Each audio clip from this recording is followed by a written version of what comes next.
Hello दोस्तों, मैं हूं अभिषेक और गैजेट्स यूज के इस नए वीडियो में मैं आपका स्वागत करता हूं। दोस्तों, आज मैं आपसे बात करूंगा आईफोन 12 के बारे में और यह भी आपको बताऊंगा कि अगर आपके पास आईफोन 10, 11, 11 प्रो कोई सा भी पुराना आईफोन है तो क्या आपको आईफोन 12 लेना चाहिए, क्या आपको आईफोन 12 मिनी लेना चाहिए, 12 लेना चाहिए, प्रो लेना चाहिए या फिर प्रो मैक्स लेना चाहिए। ये सारी चीजों के बारे में बताऊंगा और साथ ही साथ ये भी आपको कह देता हूं साफ साफ कि आज मैं किसी भी तरीके से एप्पल फैन बॉय बन के नहीं दिखाऊंगा। मैं आपको सीधी सीधी बात बताऊंगा।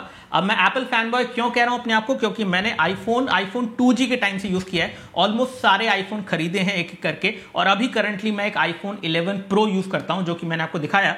तो मैं यहां पे सीधी सीधी बात बताऊंगा, जो सही किया है एप्पल ने वो सही बताऊंगा, जो गलत किया है वो गलत बताऊंगा। तो सबसे पहले फीचर्स के बारे में बात करते हैं। तो iPhone 12 mini, iPhone 12, 12 pro and 12 pro max, ये 4 नए आईफोन लॉन्च किए हैं, टोटल मिला के 4। और इस साल के अंदर काउंट करो तो 5 आईफोन लॉन्च किए हैं, आईफोन SE 2020 को भी काउंट करके।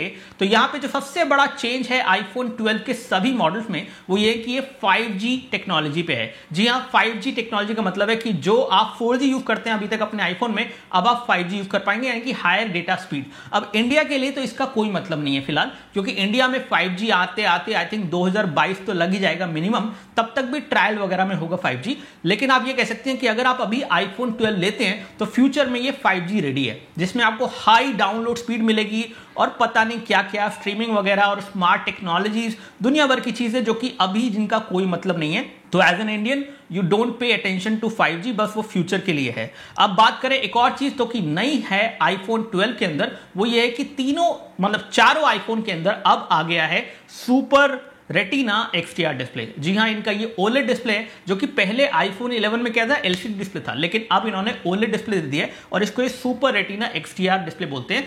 फर्क यहां पे ये है कि थोड़े से ज्यादा पिक्सल्स आपको मिल रहे हैं। अगर रेजोल्यूशन की बात करूं तो आईफोन 12 आपको बिल्कुल ऐसा ही दिखेगा जैसा ये दिख रहा है, बस फर्क ये रहेगा कि थोड़े से पिक्सल ज्यादा बढ़ जाएंगे, जो कि आपको नेकेड आई से मतलब आप देखेंगे तो पता ही नहीं चलेगा, बट वो टेक्निकल नंबर्स में उनके लिए फायदा है। तो वो कह सकते हैं कि भाई हमने रेजोल्यूशन बढ़ा दिया और बेजल थोड़े पतले कर दिए, स्क्रीन थोड़ी बड़ी कर दी। अब ये देखा जाए तो 5.8 इंच की स्क्रीन है आईफोन 11 प्रो में, जबकि आईफोन 12 प्रो में ये 6.1 इंच की हो गई। तो बेजल थोड़े और पतले कर दो और फोन को थोड़ा सा और बड़ा कर दो हल्का सा, तो आपको थोड़ा सा बड़ा डिस्प्ले मिल जाता है। आई होप कि कीबोर्ड एक्सपीरियंस से बेहतर हो जाएगा, लेकिन वो बाद में पता चलेगा। अब एक और जो चीज इन्होंने करी है नए आईफोन्स के अंदर कि आईफोन 12 की पूरी सीरीज में तो सेरेमिक शील्ड करके ग्लास है, जो कि कॉर्निंग, जो कि गोरिल्ला ग्लास बनाती है, उनके साथ मिलकर एप्पल ने बनाया है। और ये इसमें सेरेमिक के छोटे छोटे क्रिस्टल होते हैं। तो ceramic is definitely a stronger material than glass. तो उन्होंने कहा है कि भाई हमने एक ऐसा ग्लास बना दिया जो कि सेरेमिक के क्रिस्टल से बना है और ये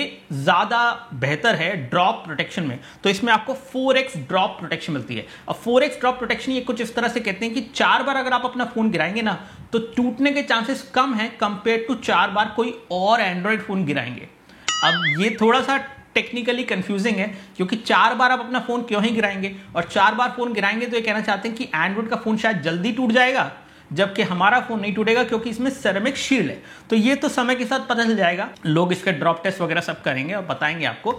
अब बात करते हैं आगे। तो यहां पे नई एप्पल की चिप मिल रही है जो कि बायोनिक A14 है। तो ये नई चिप जो है इसमें 6 कोर का CPU है, 4 कोर का GPU है और इसको कहा जा रहा है कि ये 50% फास्टर है किसी भी और CPU से जो कि इस सेगमेंट के अंदर बाकी और डिवाइसेस में है, यानी कि स्नैपड्रैगन 865 से 50% फास्टर इसे बोला जा रहा है।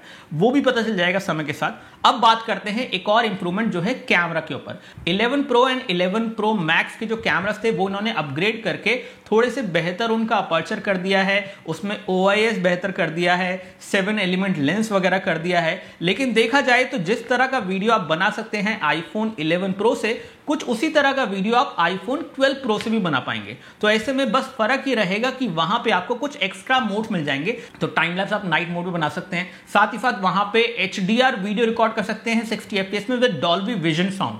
तो वो एक और एक्स्ट्रा चीज है। अदरवाइज बाकी सब चीजें सेम है जो कि आईफोन 11 प्रो में होती है। तो कैमरा में इंप्रूवमेंट अगर आप देखेंगे ना, तो अनलेस आप प्रो फोटोग्राफर हो या प्रो वीडियोग्राफर हो, आपको पता ही नहीं चलेगा कि आईफोन 12 प्रो के अंदर वीडियो जो बन रहा है और जो 11 प्रो में वीडियो बन रहा है वो ऑलमोस्ट सेम ही रहेगा। Normal day to day usage में।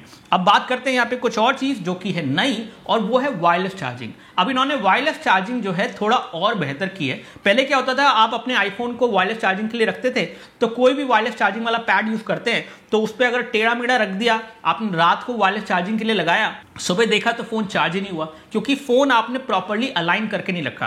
क्योंकि सेंटर में इसकी कॉइल होती है, मैग्नेटिक कॉइल, जिसके थ्रू ये चार्ज होता है, और अगर आप थोड़ा बहुत इधर उधर रख दिए तो उस केस में वो चार्ज हुआ ही नहीं और ये डिसअपॉइंटमेंट हो जाता था। अब इन्होंने क्या किया है, मैगसेफ कनेक्टर्स डाल दिए हैं, तो इसको मैगसेफ चार्जिंग बोलते हैं। इसमें ये क्या करते हैं, पीछे की तरफ यहाँ पे मैग्नेट लगा देते हैं, फोन की बॉडी के अंदर ही मैग्नेट होती है और जो चार्जर होता है उसमें भी मैग्नेट होता है, तो ऐसे क्लिप करके ये मैग्नेट से लग जाता है और फिर चार्जिंग जो है आपकी पक्की हो जाती है। तो जब आप रख रहे हैं ना पैड पे, तभी वो चिपक के लग जाएगा, जैसे आपका स्मार्ट वॉच वगैरह जो होती है जिसमें छोटा छोटा मैग्नेटिक कनेक्टर होता है आजकल, वैसा कुछ सिस्टम है। अब ये चीज के अंदर इन्होंने कुछ और एसेसरीज भी ऐड करी है कि इन्होंने अपने केस निकाले हैं, उसके अंदर भी आपको ये मैगसेफ कनेक्टर जो है, मैग्नेटिक कनेक्टर मिल जाते हैं। साथ साथ इसका जो एक छोटा सा वॉलेट इन्होंने निकाला है वो भी है। अब ये सब तो ठीक है, और टेक्नोलॉजी वाइज, प्राइसिंग वाइज अगर मैं कहूं तो कुछ लोग यहां पे कहेंगे कि भाई iPhone 12, 12 pro, 12 pro max and 12 mini, इन सब की प्राइस बहुत ज्यादा रखी है एप्पल ने। तो अगर आप पिछले साल से कंपेयर करोगे तो प्रो सीरीज की प्राइस में 10,000 रुपए का जंप आया है,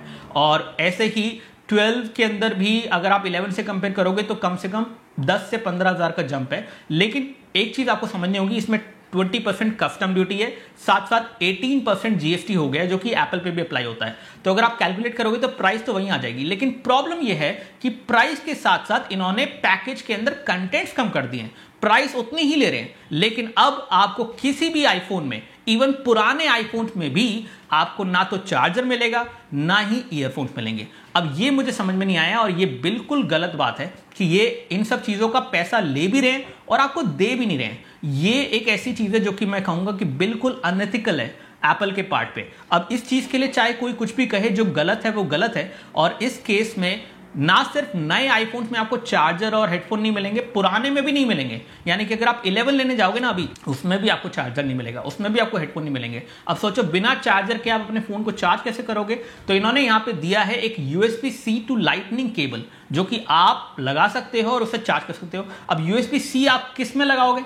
ज्यादातर लोग यहां पे ऐसे हैं जिनके पास USB के PD चार्जर्स नहीं है। तो हमारे पास जैसे बहुत सारे फोन आते हैं, तो मैं अपने पिक्सल के फोन के USB PD चार्जर से चार्ज कर लेता हूं। लेकिन जब मेरे पास फोन होगा ही नहीं और कोई, तो मैं किस चार्जर से अपने फोन को चार्ज करूंगा?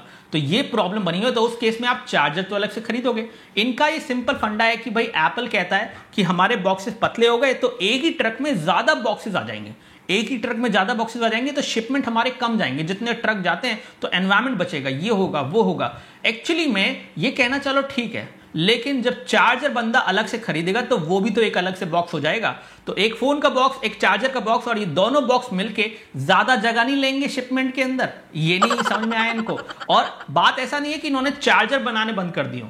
चार्जर ये लोग बना रहे हैं, उसको अलग से बेच रहे हैं, उसका पैसा भी ले रहे हैं, लेकिन उसको अलग से भी बेच रहे हैं। तो ये मुझे लगता है धांधलेबाजी है, और ये बिल्कुल गलत है, डेफिनेटली गलत है। या तो वो उसका डिस्काउंट करते और कह देते कि भाई चार्जर आपको खरीदना है तो आपको इतने का पड़ेगा आईफोन, अगर चार्जर नहीं मिलेगा, नहीं चाहिए आपको, तो उस केस में आप आईफोन सस्ते में खरीद सकते हैं। तो वो एक समझ में आती बात। और दूसरी बात, ओवरऑल मैं कहूंगा कि यहां पे जो पूरी स्ट्रैटेजी है एप्पल की, वो कुछ इस तरह से कि उनकी पूरी मोनोपोली बन गई है, उनको कोई कंपटीशन तो है नहीं इस टाइम पे। एंड्रॉइड की दुनिया में अगर सैमसंग का फोन आपको पसंद नहीं आता तो वन प्लस ले लेते हो, वन प्लस पसंद नहीं आता तो आप रियलमी ले लेते हो, लेकिन iOS की दुनिया में तो सिर्फ एप्पल है। तो ऐसे में अगर आपको एप्पल का आईफोन पसंद नहीं आता तो आप क्या करोगे?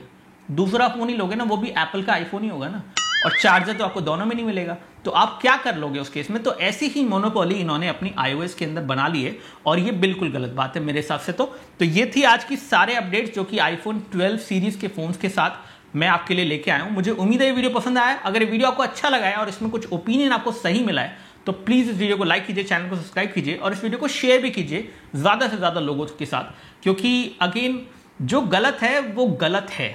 अब चाहे आप किसी भी तरीके से जस्टिफाई कर लो, Apple has become a very greedy company, जिनको बस अपना पैसा बनाना है और आपको अलग अलग तरह की एसेसरीज बेच के और ज्यादा पैसे बनाते जाना है। अब एक दिन ऐसा होगा कि भाई आप कहोगे कि भाई फोन चाहिए तो रैम के पैसे अलग लगेंगे, डिस्प्ले के पैसे अलग लगेंगे, बैटरी के पैसे अलग लगेंगे, और जब सारे पैसे आप दोगे तब जाके आपको फोन मिलेगा।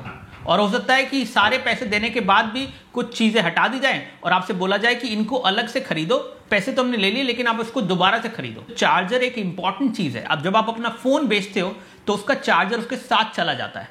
तो अगर आपके पास पुराना आईफोन भी है तब भी आपका चार्जर जो है कोई और ले जाएगा, और आपको नए फोन के साथ चार्जर चाहिए होगा। Charger is a basic component, और जरूरी नहीं है कि आप किसी भी चार्जर से अपने आईफोन को चार्ज कर लोगे। ये भी प्रॉब्लम है, क्योंकि जब आप थर्ड पार्टी चार्जर लगाते हो ना अपने आईफोन के साथ, इवन थर्ड पार्टी केबल भी यूज करते हो आईफोन के साथ, तो वो कहता है this accessory is not supported. वो एप्पल की एसेसरी नहीं है, तो एप्पल की महंगी वाली केबल लाओ, एप्पल का महंगे वाला चार्जर लाओ, तब जाके आपका आईफोन चार्ज होगा। अब सोचो ये सब क्या हो रहा है। तो ये था मेरी तरफ से एक ओपिनियन वीडियो एप्पल के बारे में। मुझे उम्मीद है आपको वीडियो पसंद आया होगा। फिलहाल इस वीडियो में इतना ही। बहुत बहुत शुक्रिया। जय हिंद, वंदे मातरम। गुस्सा तो बहुत आ रहा है लेकिन अब मैं क्या करूं, ऐसे ही निकाल दिया मैंने गुस्सा। आई होप कि आप समझ पाओगे। Take care, bye bye.